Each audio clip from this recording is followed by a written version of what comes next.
Assalamualaikum warahmatullahi wabarakatuh. Baik, perkenalkan kami dari kelompok 2 dan di sini nama anggota dari kelompok 2. Baik, di sini saya akan mempresentasikan video edukasi materi kewarganegaraan.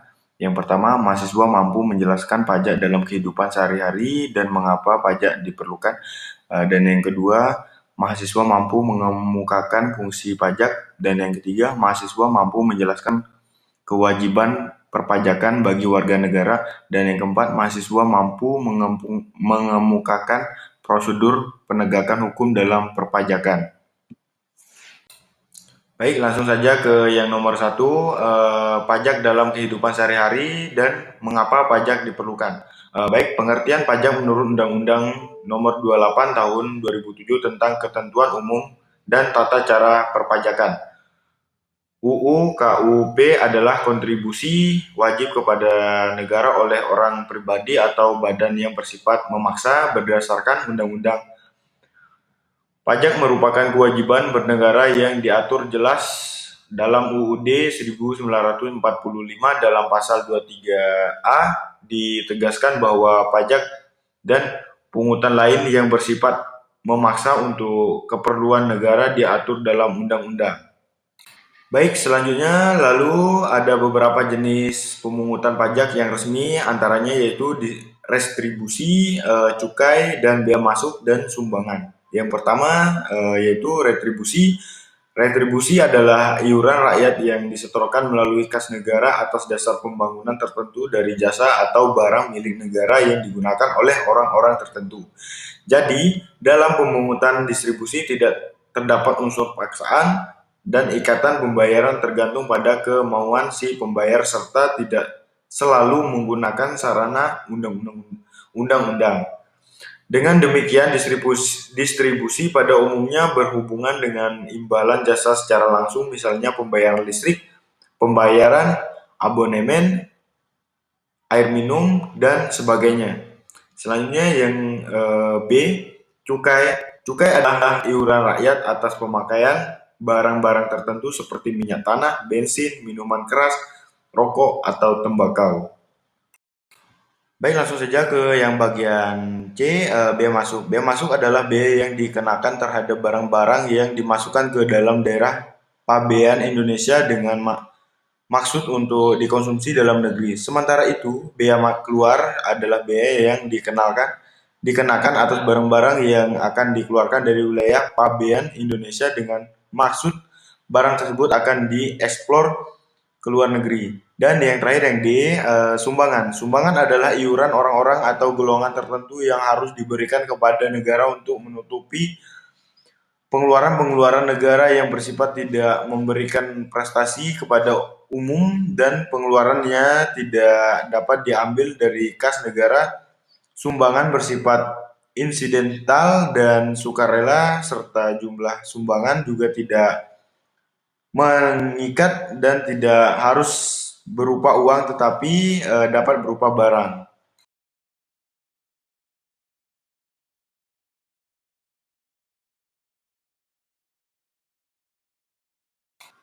Baik, langsung saja ke yang nomor 2, mampu mengemukakan fungsi pajak. Pajak mempunyai beberapa fungsi, yaitu fungsi anggaran, budgetair, dan fungsi mengatur atau reguler. Yang pertama, fungsi anggaran budgetair. Sebagai sumber pendapatan negara, pajak berfungsi untuk membiayai pengeluaran-pengeluaran negara untuk menjalankan tugas-tugas rutin negara dan melaksanakan pembangunan. Negara membutuhkan sumber biaya, ini salah satunya dapat diperoleh dari penerimaan pajak. Pajak digunakan untuk membiayai pengeluaran rutin negara seperti belanja barang, belanja pegawai, belanja pemeliharaan, dan lain sebagainya.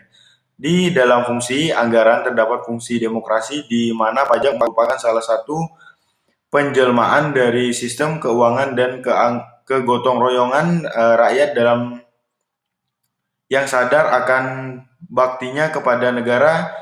Rakyat memberikan sejumlah penghasilan dalam bentuk uang untuk membiayai pengeluaran negara bagi pentingnya umum.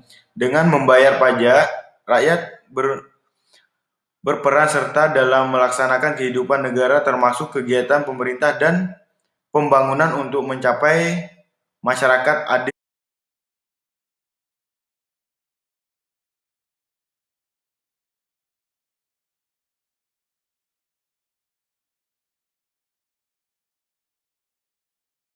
Baik, lanjut yang ke nomor 2, fungsi mengatur atau reguleren. Pemerintah dapat mengatur kebijakan di bidang ekonomi dan sosial melalui kebijakan fiskal dalam menjalankan fungsi mengatur.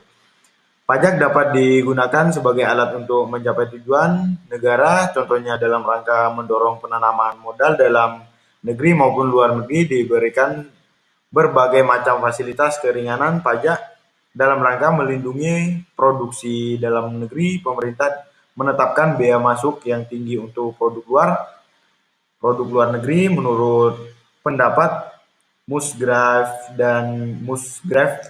dalam Winarno dan Ismaya memiliki 3 fungsi utama, yaitu fungsi alokasi, fungsi distribusi, dan fungsi stabilisasi.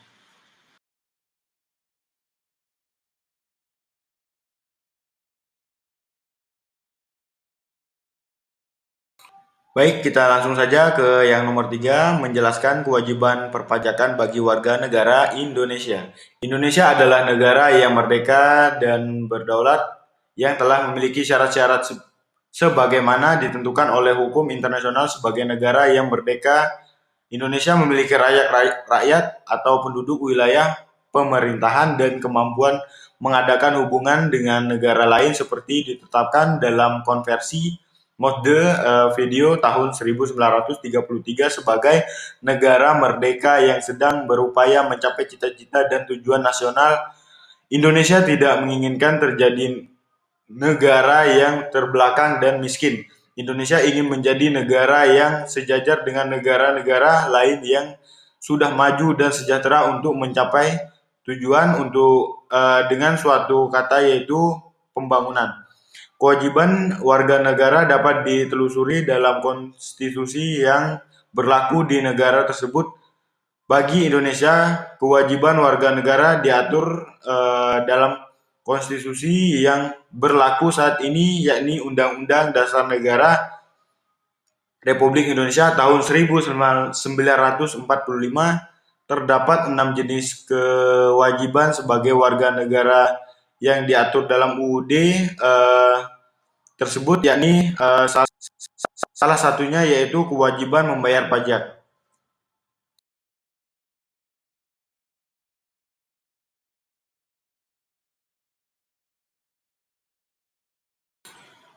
Selanjutnya, kewajiban sebagai warga negara dalam membayar pajak dan retribusi diatur dalam pasal 23 yang berbunyi, pajak dan pungutan lain yang bersifat memaksa untuk keperluan negara diatur dengan undang-undang. Kewajiban warga negara membayar pajak terhadap negara merupakan kewajiban yang sangat umum bagi setiap negara, artinya di setiap negara telah memerlukan aturan yang memaksa kepada setiap warganya untuk membayar pajak. Bahkan pajak telah menjadi andalan negara dalam membangun nasional masing-masing negara.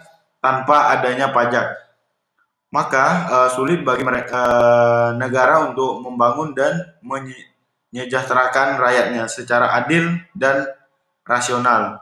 Inilah yang menimbulkan kedudukan pajak sangat penting dan hukumnya wajib bagi setiap warga negara di negara manapun.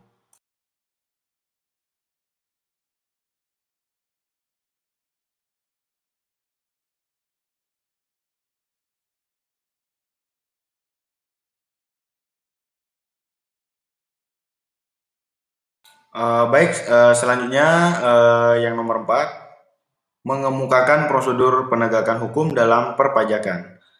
Penegakan hukum pajak bermakna sebagai langkah bagaimana penegakan norma hukum yang terdapat dalam Undang-Undang Ketentuan Umum dan Tata Cara Perpajakan Nomor 6 atau 1983, Undang-Undang KUP menyatakan penegakan hukum bisa dilakukan dengan dua cara, yaitu cara administrasi atau pidana.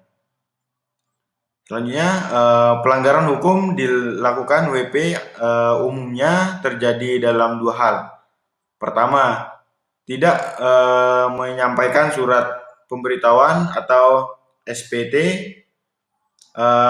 dan kedua, penyampaian SPT tetapi isinya tidak benar. Keduanya merupakan perbuatan melawan hukum yang perlu ditegakkan.